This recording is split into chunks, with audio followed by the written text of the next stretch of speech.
Muy buenos días, bienvenidos sean todos a Arraigadas. Mi nombre es Yamel de Jaramillo y estoy muy contenta de poder estar con ustedes una vez más en esta entrega, que es una iniciativa de Aviva Nuestros Corazones, que buscamos simplemente traer esperanza a cada uno de ustedes. Sabemos que estamos viviendo en medio de una situación dolorosa, difícil, tiempos de incertidumbre, pero es necesario más que nunca en este momento aferrarnos a la palabra de Dios. Y es por eso que tenemos esta nueva iniciativa. Y el día de hoy, como se darán cuenta, estoy acompañada de alguien muy especial, alguien muy amado, que es el pastor Miguel Núñez. Pastor, bienvenido, buenos días. Hola, Yamel, ¿cómo estás? Un placer estar aquí contigo en este día. Qué bueno, bien. ¿Y tú cómo estás? Muy bien, gracias a Dios, con muchas cosas, pero bien. Me imagino. Bueno, y antes de empezar, Miguel, quisiera que me permitas pues leer una porción de la palabra del Señor y orar para que podamos Claro. dar inicio a este día. Y quiero leer unos versos que se encuentran en el Salmo 115 a partir del versículo 3 y dice, a partir del versículo 2 dice, ¿por qué han de decir las naciones, ¿dónde está ahora su Dios?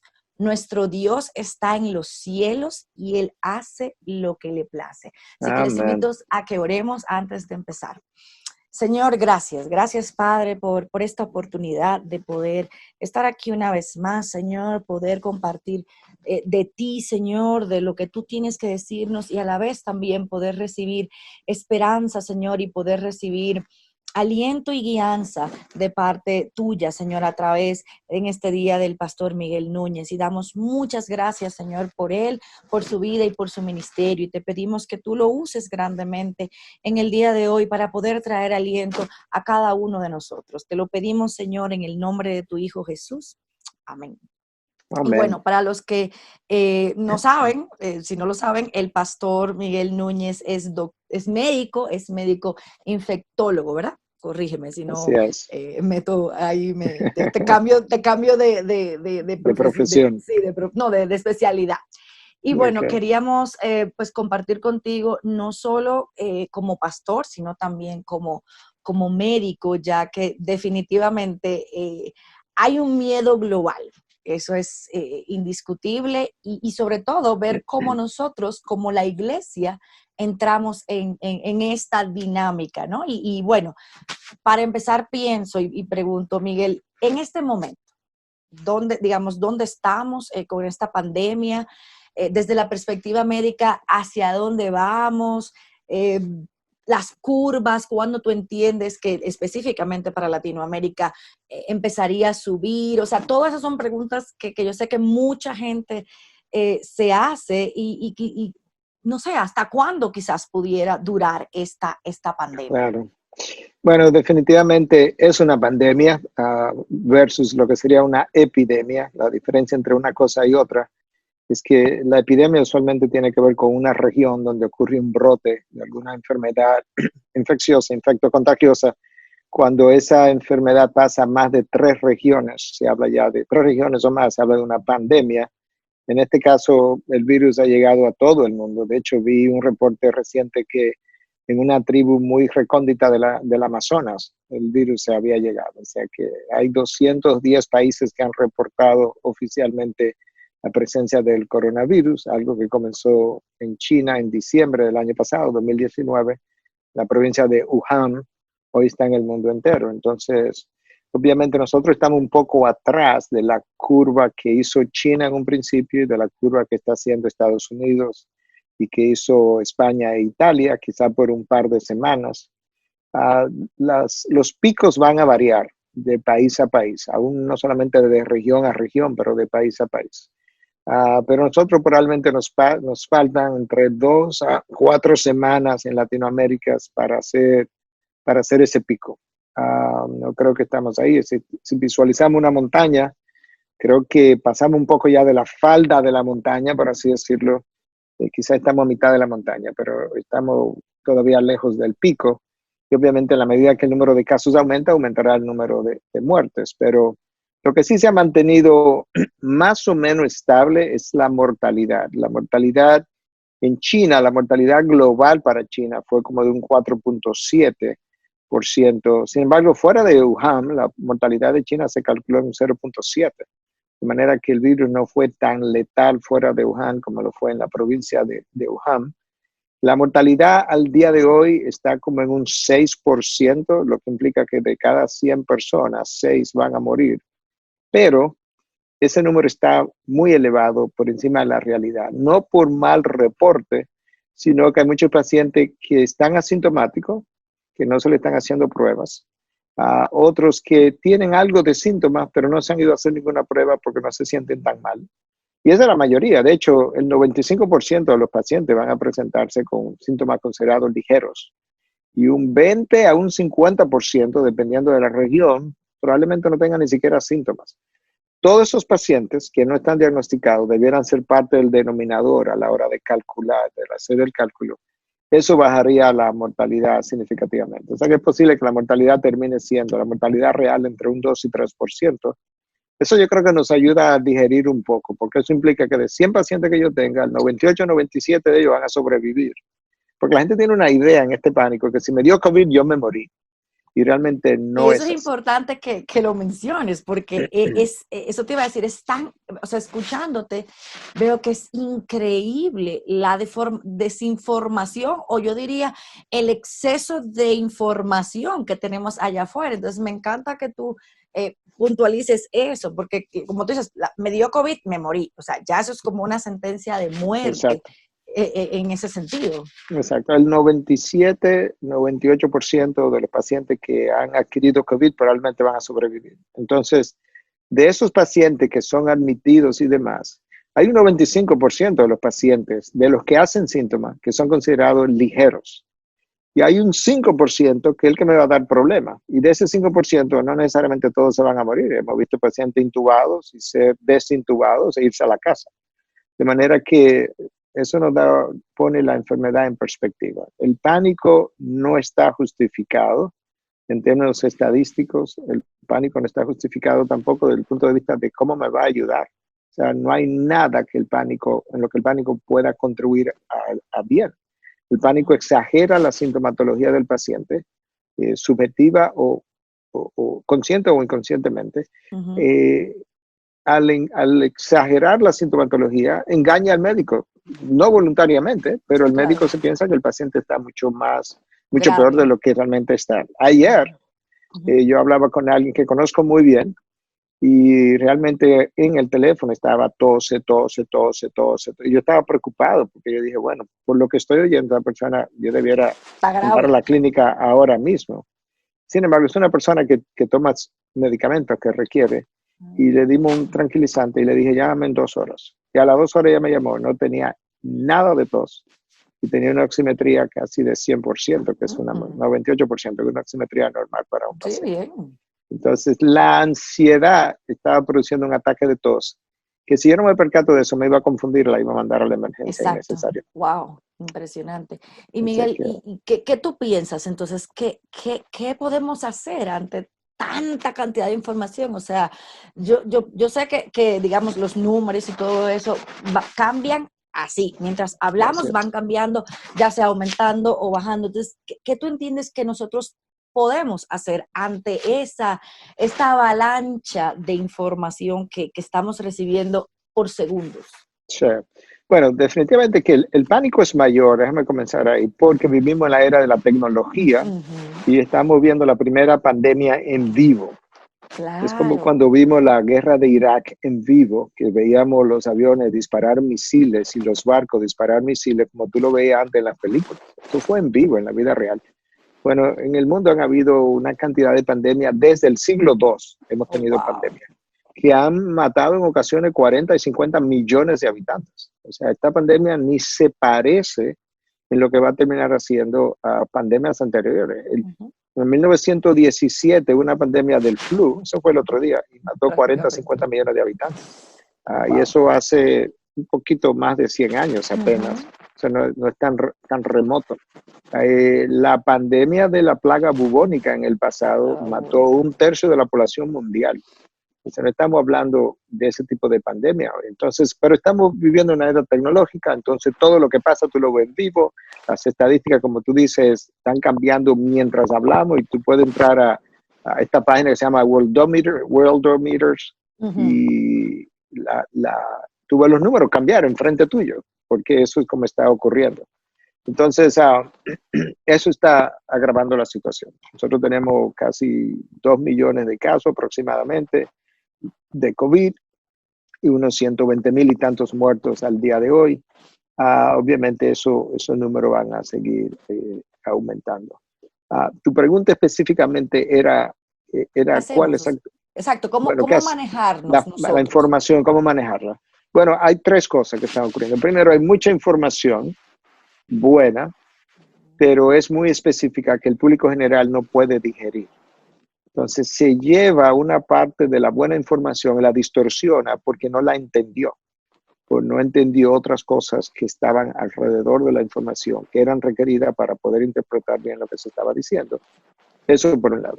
Y por otro lado hay mucha mala información a través de chats que la gente le da el mismo peso que si lo hubieran dado instituciones formales. Entonces mi recomendación es que encuentre 2 o 3 páginas confiables que pudiera ser el CDC, el Centro de Control de Enfermedades de Estados Unidos, en español, literalmente. Y pone CDC en español, ellos te van a dar información. Está seccionada por subtítulos, de manera que tú puedes ver si es mascarilla, si es distanciamiento social, si es tratamiento, lo puedes ver de esa manera. La Organización Mundial de la Salud, que lamentablemente ha caído ahora bajo cuestionamiento por información que aparentemente no rindió a tiempo, pero la información que provee en términos de contagio, prevención, yo creo que es también más o menos confiable. Y luego hay cadenas de noticias que pudieran brindar información también más o menos confiable, pero no puedo prestarle atención a cada chat, a cada información que me llega por un chat de alguien que es mi amigo, que es, quién sabe, hasta médico, porque he visto mucha mala información pasada por médicos. Hemos visto yo no sé si es ignorancia a veces, mala interpretación o... El mismo pánico, no sé. Pudiera ser. Exacto, el mismo pánico, porque he visto el pánico también en la clase médica, honestamente. Entonces, bueno, yo creo que necesita un par de páginas confiables y poder siempre acudir a esas páginas a encontrar tu información. Mientras tú hablabas, Miguel, mencionaste varias de las, digamos, pandemias que han existido y mencionaste entre ellos el flu, que es la influenza, ¿verdad? La influenza. Entonces, mi pregunta ahora que me quedé ahí, ¿tú entiendes, es el coronavirus más peligroso que la influenza? Bueno, yo no sé si la palabra es más peligroso, aunque al momento presente tendríamos que decir que sí por 2 razones. Para el flu tenemos una vacuna que viene todos los años y cambia todos los años, y tenemos también medicación. Entonces, nosotros no tenemos para el coronavirus una vacuna, y tenemos medicación, pero no tenemos como la medicación que tú puedas decir, bueno, esto es verdaderamente altamente efectivo, aunque tenemos algunas cosas que sí nos están ayudando a manejar el coronavirus. En ese sentido podríamos decir que sí. Lo otro es que el coronavirus, a diferencia del flu, casi todo el mundo que tiene flu está sintomático. Tienes una sintomatología que aparece rápido, en 48 horas, 72 horas. Este coronavirus hace una sintomatología que tiende a aparecer entre 2 días y 14 días. Exacto. Entonces yo puedo infectarme hoy y al tercer, cuarto, quinto, sexto, séptimo, octavo, noveno, 10º día, todos esos días estar siendo infeccioso, contaminar personas y entonces luego y no saberlo. En ese sentido también presenta un problema. La mortalidad del flu ha bajado, obviamente, porque como tenemos tratamiento y vacuna, no solamente eso, como el flu viene todos los años, la mayoría de la gente tiene por lo menos inmunidad parcial. O sea, la cepa que venga el año que viene va a encontrar una población con inmunidad parcial. Una inmunidad parcial porque le ha dado flu o porque ha sido vacunada, aun si es una cepa nueva. El coronavirus llegó y no encontró inmunidad de ningún tipo y en nadie.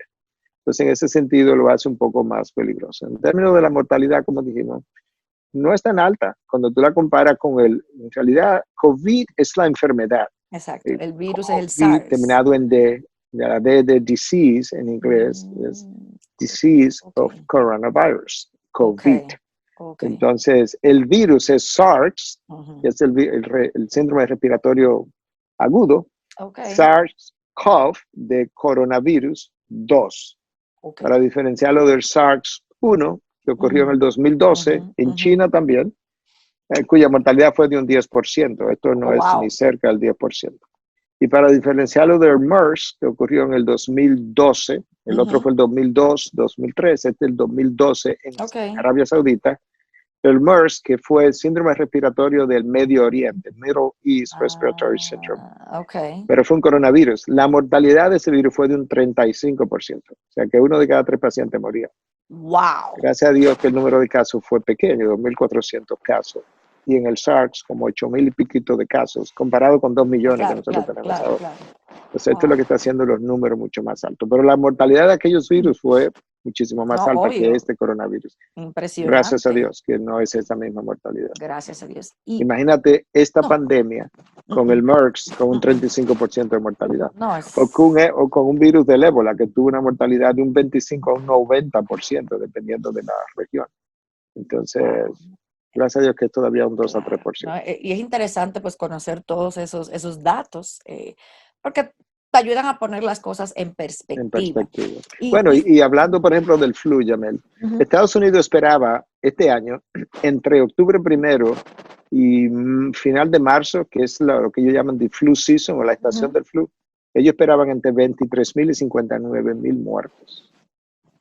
Al día de ayer, Estados Unidos alcanzó 23.000 muertes por coronavirus. Al día de ayer, ellos alcanzaron el número menor de muertes estimadas por flu para este año, Ok. porque ellos esperaban entre 23.000 y 59.000 muertes. De manera que hay cosas que ocurren todos los días que la gente no se percata, Ujú, pero que son parte de la vivencia diaria y que si la gente supiera, es como este coronavirus, ujú. si el coronavirus se queda entre nosotros, ¿qué es lo más probable? Por ahí Y va mi que próxima pregunta. circule como el flu y mate 20, 30, 40.000 personas al año, va a pasar como el flu. El flu hace eso todos los años y como que es parte, bueno, a nivel mundial el flu mata a 200.000 personas al año o más, Wow. año por año, Ujú, y como que ya es parte de la ocurrencia diaria. ujú. Todavía peor, todos los días hay 15.000 a 16.000 niños que mueren de hambre cada 24 horas.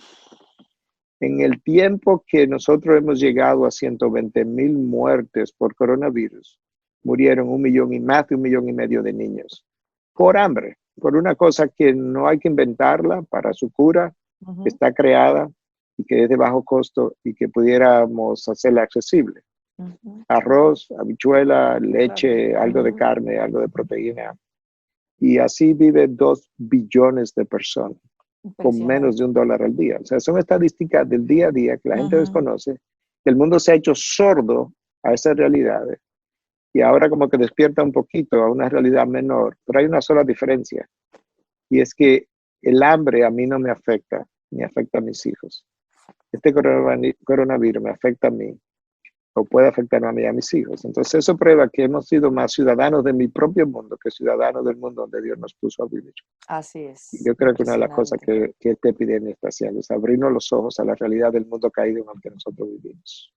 Así es. Y Miguel, y siguiendo por ahí, que te decía que viene mi próxima pregunta, mencionabas de que, obvio, del flu tenemos vacuna. Entonces, mi pregunta, si se desarrolla, que me imagino que eventualmente se va a desarrollar una vacuna para este virus, para el coronavirus, Ujú. pero ya se está hablando incluso de un segundo brote. Aquí digamos que tengo dos preguntas en una.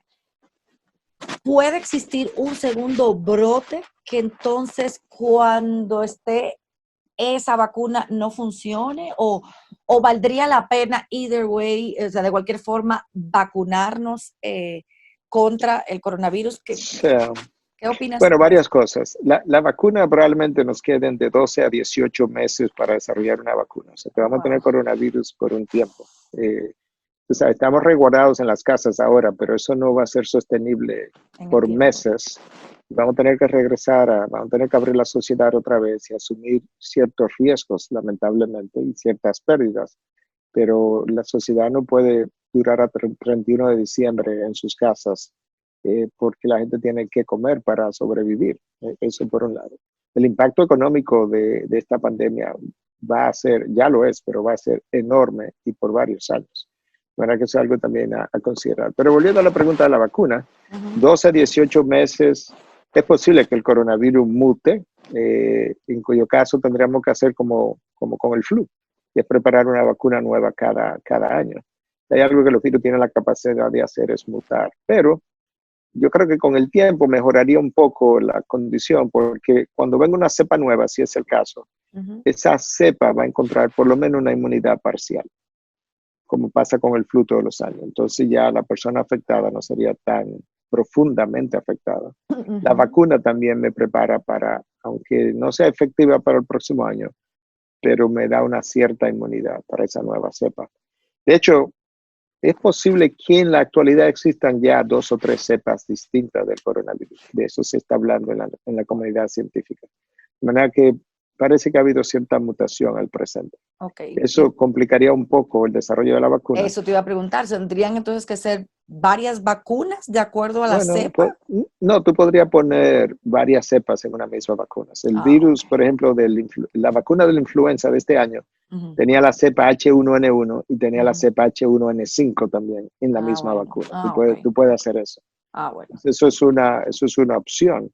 El otro problema que va a presentar la vacuna es que parece ser que hay algunos pacientes que tuvieron coronavirus y que no están montando anticuerpos. Entonces, eso sería un problema, porque si el virus, como se llama en inglés, salvaje, el wild virus, no monta anticuerpos en algunos pacientes, no hay vacuna que lo va a hacer, porque cualquier vacuna que tú desarrolles va a tener un potencial menor de producir anticuerpos que el virus real. Entonces, tendríamos que ver, o sea, todavía hay muchas preguntas, muchas condiciones, muchas incertidumbres acerca del comportamiento de este virus y cómo es que esta vacuna se va a desarrollar finalmente. O sea, que digamos que entonces, en ese caso, cuando tú dices que una persona le da ese virus así salvaje, wild, y no desarrolla esos anticuerpos, ¿pudiera entonces ser que esa persona le repita el coronavirus? Eso es una posibilidad. Es posible también, pero eso el tiempo no va a decir, que quizás esa persona termine desarrollando anticuerpos, pero muy tardíamente.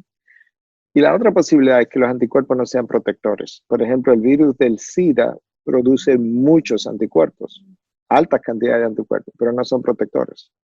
Porque la parte del sistema inmunológico que maneja el virus del SIDA no es mediada por anticuerpos. Son las células T, o que se llaman en inglés killer cells, o en español las células asesinas. Esas son las células que manejan el virus del HIV, no los anticuerpos. Entonces, tendríamos que ver también si estos anticuerpos que se desarrollan, si van a ser protectores o no contra el coronavirus. Eso está por verse también. Wow, o sea que son muchas aristas, digamos, que tiene. Muchas preguntas todavía. Sí, ¿no? O sea, es como mucho, así como ver tantas posibilidades con respecto a eso. Y ahora ya dándole un giro, ¿no? O sea, a lo que hablábamos, como empezamos al principio, enfocando a Dios, entonces, en todo esta parte. Dios está en control, como leíamos al principio, absolutamente de su creación, y no hay nada que va a suceder sin que Él no esté detrás, permitiéndolo, orquestándolo. Pero también sé que muchos se preguntarán, ¿por qué Dios ha permitido una pandemia, que tantos mueran? ¿Qué tú le responderías a ese tipo de preguntas? Porque lo he escuchado, o sea, de ambas, digamos, de ambos equipos, de los no creyentes como aún dentro de los creyentes. Bueno, tú sabes que voy a decir dos cosas. Yo no quiero ser dogmático y decirte, mira, esto es lo que Dios está haciendo, 1, 2, 3, 4 y 5, porque eso es decir que yo penetré la mente de Dios y entendí todo lo que Dios está haciendo. Pero nosotros tenemos que ser sabios y retirarnos a la palabra de Dios y ver cuando calamidades ocurrieron, sobre todo en el Antiguo Testamento, donde hubo muchas calamidades, ¿qué dijo Dios en esos momentos? Porque probablemente guarda una relación con lo que Dios pudiera estar diciendo en estos momentos. En el libro de Oseas, por ejemplo, en el capítulo 4, Dios le dice, lo voy a parafrasear, pero que no está escuchando puede leer el texto entero, pero en pocas palabras, Dios le dice al pueblo judío a través de Oseas, yo te envié hambrunas y no te volviste a mí. en una ciudad no llovió, mientras en otra estaba lloviendo, y fuiste de ciudad en ciudad en busca de agua y no te volviste a ver. Yo maté a tus hijos, que era una forma de decir, permitir las guerras, Claro. y no te volviste a ver. Te mandé un viento acalorado, que es como un ciclón, y no te volviste a ver. En otras palabras, cada una de esas calamidades tenían la intencionalidad de llamarle la atención al pueblo de Dios. Eso es algo que nosotros tenemos que estar conscientes, que es cierto que Dios le llama la atención al mundo también, pero primariamente Dios tiene que lidiar con su iglesia, porque es el pueblo que le conoce, es el pueblo que le representa, y es el único pueblo que puede dejar caer su nombre, porque ningún persona puede dejar caer el nombre de Dios, él no lo representa. Por eso es que en 2 de Crónicas 7:14, donde dice, si se humilla mi pueblo, la próxima frase es capital, sobre el cual se invoca mi nombre. Ese es el problema, que ese es el pueblo que se identifica con mi nombre, y el pueblo que no camina necesariamente bien conmigo. Dios, como decía C.S. Lewis, nos susurra en los buenos tiempos de que te acerques, tú sabes, tú tienes en mí, tú tienes propósito, paz, sentido, significado, estabilidad, gozo, pero nosotros, como es un susurro nada más, es nada grande, nos hacemos de los sordos, entonces Dios tiene que usar el megáfono del dolor para entonces como llamar nuestra atención, y eso es lo que C.S. Lewis decía, que el dolor es el megáfono de Dios para acercarte a Él. Entonces, aunque no sabemos todas las cosas que Dios está haciendo, definitivamente ya comenzamos a ver a mucha gente, cristianas y no cristianos, que han comenzado a buscar de Dios, uno para salvación y otro reconociendo, yo me había enfriado, yo me había desviado, yo había desenfocado mi mente, yo estaba viviendo para el aquí y el ahora, para este mundo, muy centrado en mí mismo. Entonces yo creo que esto es un llamado, si tú me preguntas a mí, yo estoy convencido, en buen dominicano, hasta el tuétano de mis huesos, que Dios nos está llamando la atención. Yo no puedo imaginar, o sea, como iglesia, pensemos como iglesia. Nosotros no podemos hacer nada de lo que Dios nos llamó a hacer como iglesia. Yo no creo que eso es simplemente como un accidente. No podemos congregarnos. Dios me dice en Hebreos 10:25 que me congregue, que no deje de congregarme. Bueno, tengo que dejarme de congregar. O sea, yo estoy dejando de hacer algo que Dios quiere que yo haga en un principio. No puedo hacerlo. Número 2, Dios me dice que yo debo hacer discípulos y bautizarlos en el nombre del Padre, del Hijo y del Espíritu Santo. Yo no puedo estar bautizando a nadie ahora mismo. No. La Biblia abre con una boda, la de Adán y Eva, cierra con una boda, la boda del Cordero. No podemos estar casando gente ahora porque no se puede estar celebrando de esa manera. La Biblia me llama a llorar con los que lloran, pero yo no puedo ir a un funeral a abrazar a nadie porque las lágrimas mismas son infecciosas. Y entonces no puedo llorar con los que lloran tampoco. La Biblia nos llama a orar y a adorar corporativamente. No podemos reunirnos, no podemos juntarnos a adorar corporativamente.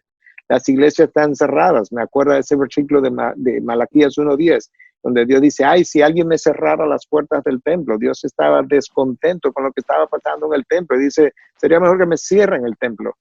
Bueno, los templos están cerrados. Y si bien es cierto que hemos seguido predicando vía internet, un mensaje no es una iglesia.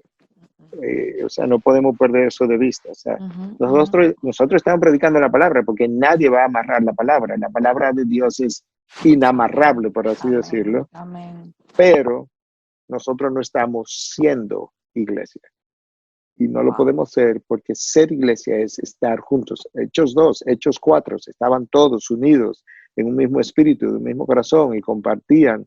Eran devotos a la enseñanza de los apóstoles, compartían el pan, compartían uno con otro y eran de un mismo espíritu, de un mismo sentir.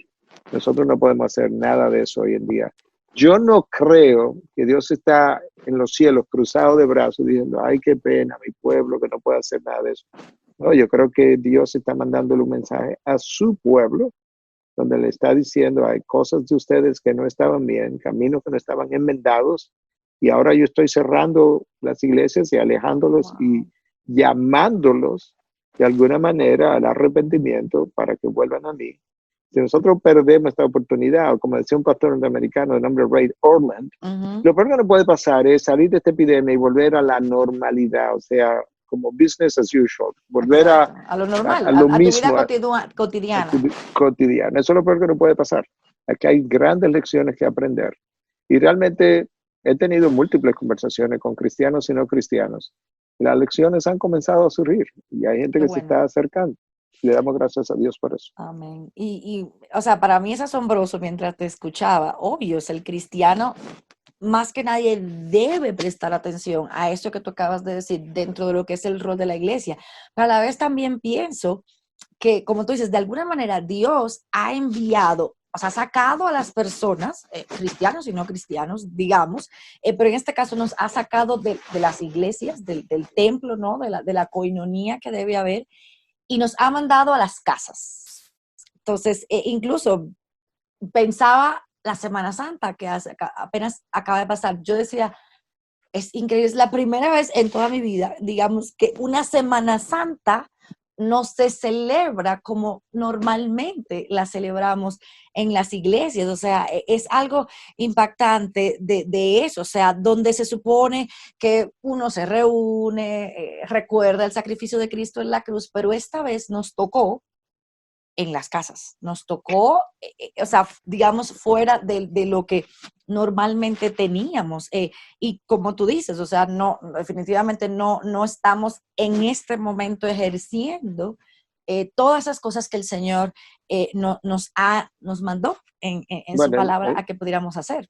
este domingo pasado yo le decía a la iglesia, es la primera vez que yo predico un domingo de resurrección con un templo vacío, cuando normalmente es todo lo opuesto. El domingo de resurrección es cuando la gente más viene a la iglesia Exacto. por el significado de la tradición y todo lo demás. Sin embargo, esta vez fue el templo vacío, pero No me imagino yo, lo que se sintió. sí, bueno, una experiencia extraña y al mismo tiempo, como decía John MacArthur recientemente, cuando tú estás predicando la palabra, tú estás interactuando con un material que es tan rico y tan poderoso, como que tú estás abstraído de si hay gente o no hay gente en cierta medida, pero no quiero decir que la gente es Claro, insignificante, claro.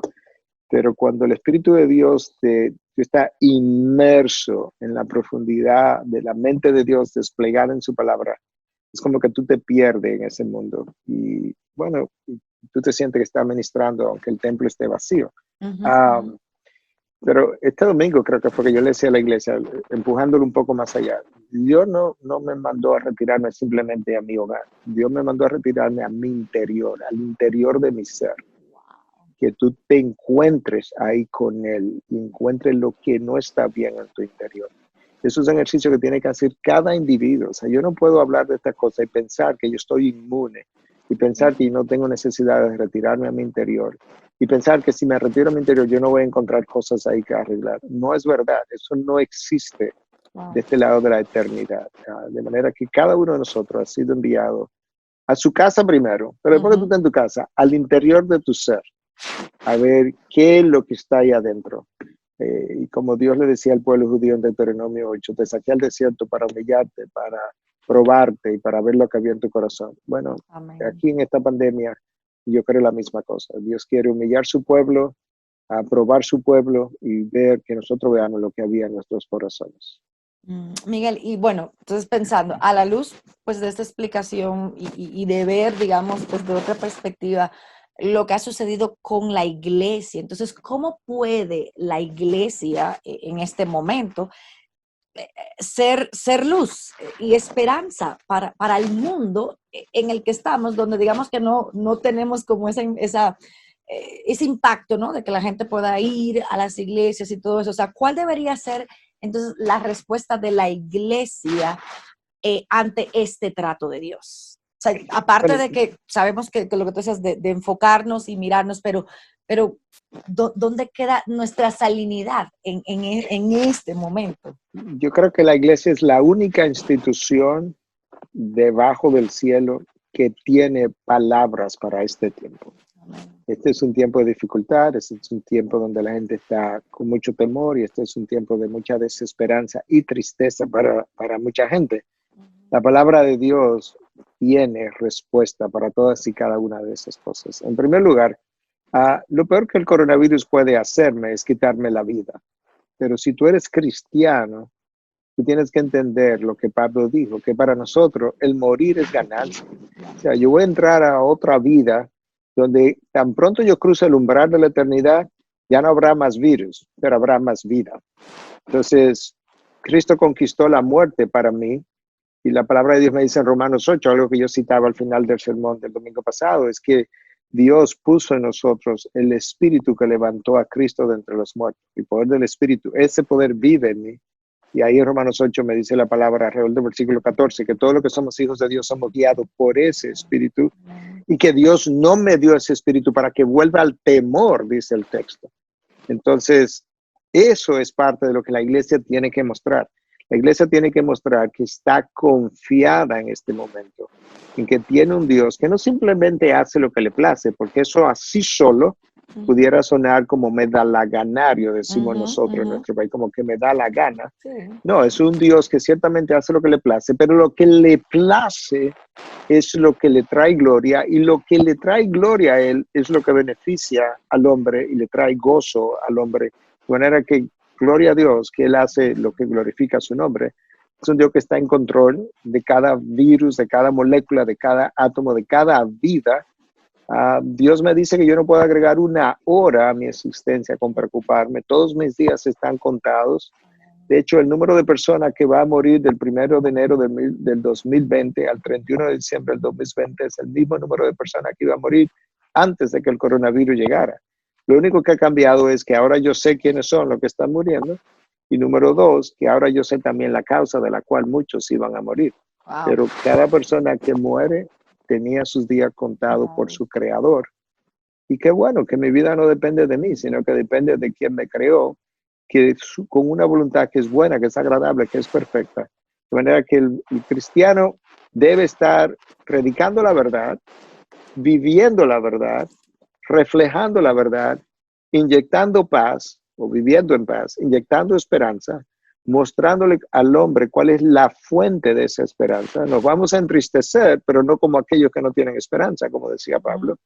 Y le vamos a mostrar al mundo que esta realidad que yo vivo no es ni siquiera comparable con la vida venidera, con la eternidad que a mí me espera, que yo tengo por delante, y que mi mayor miedo debiera ser no que yo muera del coronavirus o de un accidente de tránsito que pudiera matarme esta noche más rápido que el coronavirus, sino que yo muera sin Cristo, porque entonces yo estoy pasando una eternidad de perdición, de dolor, de sufrimiento, de oscuridad, sin Dios, de la cual yo no puedo salir.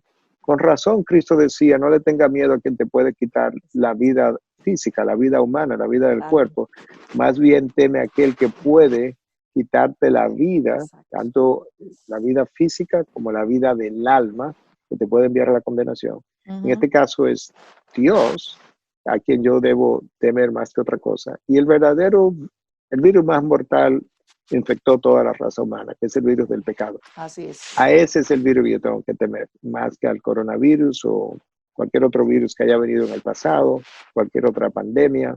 La pandemia del pecado es mucho peor, peores consecuencias, consecuencias eternas, y nadie se libra de ella, y la única vacuna es el Evangelio de Cristo, que me puede prevenir de la perdición. Es la vacuna y es la cura, porque me cura de la enfermedad y al mismo tiempo me previene de la perdición eterna. De manera que ese es el rol de la iglesia. A nosotros no nos luce andar lleno de pánico. A nosotros no nos luce andar atemorizados. A nosotros no nos luce andar como el que no tiene esperanza. A nosotros no nos luce caminar como aquellos que piensan que si se acabó la vida aquí, se acabó la vida. No, para el cristiano, si se acabó la vida aquí, ahora es que comenzó su verdadera vida. Así es. Ese es el rol de la iglesia. Miguel, y ya para ir terminando, me gustaría, si pudieras darle unos consejos prácticos a todas las personas que nos están mirando, desde las dos pandemias, desde el coronavirus y la pandemia del pecado también. ¿Cuáles serían tus consejos prácticos para ellos?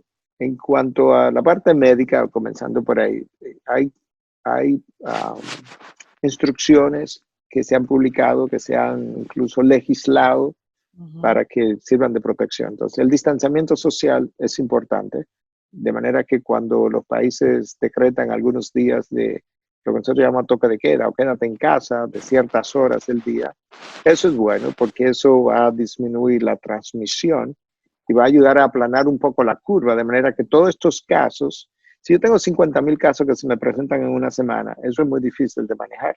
Si esos 50,000 casos ocurren en un periodo de un año, yo puedo tener una mejor respuesta médica al manejo de esos casos. Entonces, el distanciamiento social es uno. mantener 6 pies de distancia en lugares donde vamos como a una farmacia, a un supermercado, entre persona y persona. El uso de mascarillas, definitivamente, si tengo a alguien en casa que está positivo, la persona positiva debe usar mascarilla y los otros también. La persona positiva debe estar aislada, idealmente en una habitación, en la casa que eso es posible, en las casas que es posible con un baño privado, idealmente. O sea, el aislamiento de los pacientes positivos también es importante. El lavado frecuente de las manos, porque la gente tose, estornuda, se lleva la mano a la nariz, a la boca, pero luego entonces me da la mano y entonces ahí tú me contagias a mí. Yo tomo esas manos contagiadas y me las llevo a los ojos, la nariz, a la boca y es así como entra la mayor cantidad de virus a nosotros. Yo creo que hay que enfatizar distanciamiento social, uso de mascarilla, quedarnos en casas a las horas que las autoridades han ido disponiendo, a seguir los boletines que se dan de salud continuamente. En la casa también, si estoy contagiado y lo sé, limpiar las superficies, un escritorio, la computadora, ese tipo de cosas que también se contaminan. Todas esas son medidas prácticas, no prestar atención a todo lo que yo recibo por chats y todo lo que veo en el internet, buscar fuentes confiables de información. Desde el punto de vista práctico, desde el punto de vista ahora de la fe cristiana, yo tengo que retirarme a la palabra de Dios para encontrar el carácter de Dios, que es lo que a mí me da estabilidad. Realmente lo que estabiliza el cristiano no es un cuerpo de doctrina, el cual yo necesito, el cual necesito conocer, afirmar y defender. Pero en realidad lo que a mí me da estabilidad es conocer el carácter de Dios. En su soberanía, en su control absoluto, su poder, en su amor por mí, en su gracia, en su misericordia, en su bondad. Conocer a ese Dios que está por mí si soy su hijo, en medio de las peores circunstancias, todavía Él sigue estando por mí. El conocimiento de ese Dios a mí me aquieta, a mí me da esperanza, a mí me da un ancla de la cual yo puedo agarrarme. Entonces retírate a la palabra, retírate a tu interior, a revisar tus caminos. Enmienda tus caminos con Dios. Todos nosotros, predicadores y no predicadores. Esa es la realidad. Yo creo que ese es otro buen consejo. Usa este tiempo para mayor reflexión, mayor oración. Tiempo de familia. O sea, la familia estaba muy divididas, cada cual por su lado, cada cual con una televisión en una habitación. Júntate en familia, comparte tu experiencia, comparte tu vida de oración, comparte lo que Dios te está mostrando, de qué manera Dios te está mostrando que tus caminos no andaban bien, de qué forma tú estás arrepintiéndote, conociendo a Dios de una mejor manera. Bueno, y finalmente muestra compasión a otros. Quizá no pueda visitar mucho en estos días, pero puede llamar, puede escribir, puede preguntar. Y trata de encontrar gente que quizá que esté en necesidad económica, en necesidad de oración, y donde puedas ayuda, de manera que realmente tú seas uno de esos de los cuales Cristo habló, que cuando estuve en la cárcel me diste de comer y me visitaste, y cuando la gente preguntó, Señor, ¿y cuándo hicimos eso? Dice, cuando lo hiciste a uno de estos, a mí me lo hiciste. Así es. Entonces, muestra la compasión de Cristo a la gente que está en necesidad. Este es el momento donde el cristiano debe brillar por su compasión. Hay un autor, ahora no recuerdo su nombre, que hizo un estudio de la vida emocional del Señor Jesucristo, de los 4 evangelios. Wow. Él puntualizó que la característica número 1 de la vida emocional de Jesús fue la compasión. Bueno. Yo no creo que esa es la característica por la cual el pueblo de Dios se distingue hoy. Yo creo que es más fácil que alguien diga, eso es una iglesia que se distingue por su buena doctrina. Eso es una iglesia que se distingue por su buena adoración. Eso es una iglesia que se distingue por su buen programa de evangelismo. Todo eso se ha dicho. Y qué bueno, todo eso es aplaudible. Claro, eso es bueno. Exacto. No estoy en contra de nada de eso. Las iglesias debieran distinguirse por su buena doctrina, por su buen evangelismo, por su fidelidad a la palabra. Pero la iglesia tiene que distinguirse también por su compasión. Y hasta que eso no esté, hay un problema con nosotros, hay un problema con mi carácter que no refleja el carácter de Dios. Así es. Y la compasión es algo que Dios forma en ti, pero que está directamente relacionado a mi espíritu manso y humilde.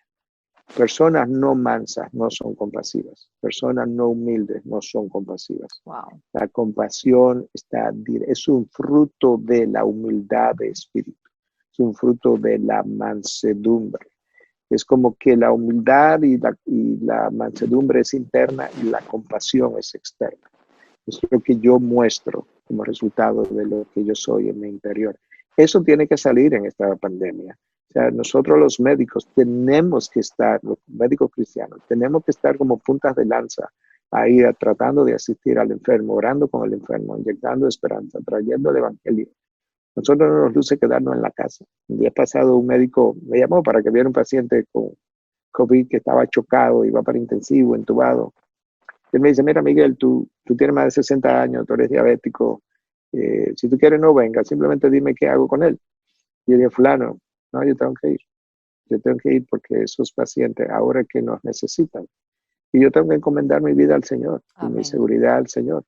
Y yo él quedó eventualmente intubado, inicialmente no hubo que intubarlo, pero antes de intubarse y que él pudiera estar inconsciente, yo pude orar con él 3 veces, 3 días diferentes, pude presentarle el evangelio, Gloria a Dios. a hablarle de que la eternidad de su espíritu era mucho más importante de si él salía de esta enfermedad o no.